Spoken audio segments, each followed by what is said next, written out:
Welcome to this Q&A segment, Ask Renee.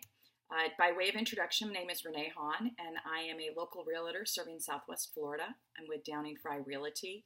And each of these segments will present a separate question that I often get asked by prospects and customers alike, and an answer for you. So for this particular segment, what I wanted to answer or speak to was disclosures, and I will often get asked, what do I need to disclose as a homeowner, or as a buyer? What is required to be disclosed to me? And the general overarching answer is oftentimes, well, always a seller, and many times their representing real estate agent need to disclose anything that's materially affecting the value or the desirability of the property.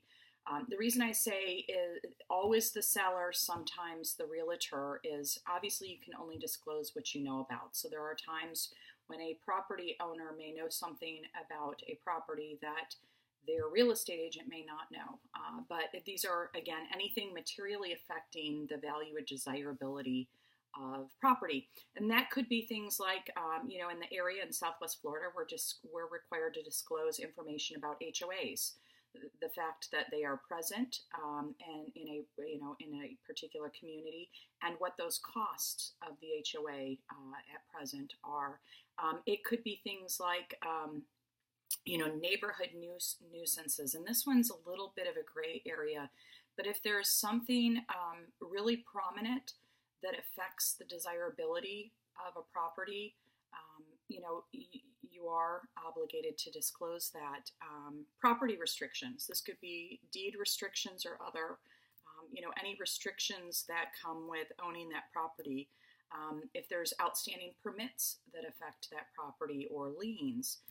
It also carries over to the home itself. And one of the things that we require sellers to sign at the very start of a listing agreement and the process is a seller's disclosure. And this is where you disclose things like, are all the mechanics of the home fully functioning?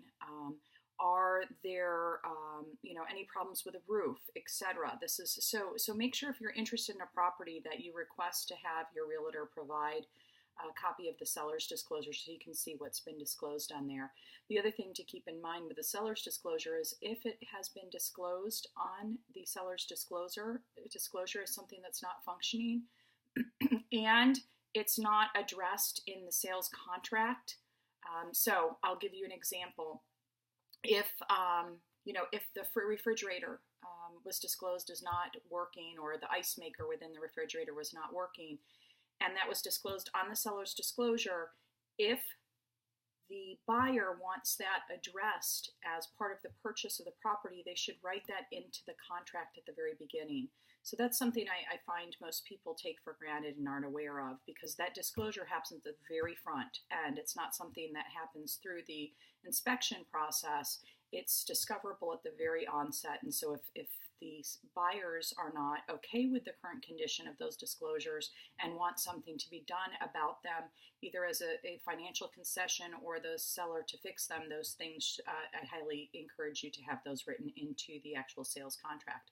So I hope that gives you an idea of what needs to be disclosed. I know one of the things that will occasionally come up, not very often, but it's an interesting one, is, if somebody's died in the house, do you have to disclose it? And the answer is, in the state of Florida, no. Not a great note to end on, but that is an interesting question I get asked sometimes. So I hope you'll check back on some of the other topics that we'll discuss on here. Thanks for joining. This is Your Questions Answered by Renee. Have a good day.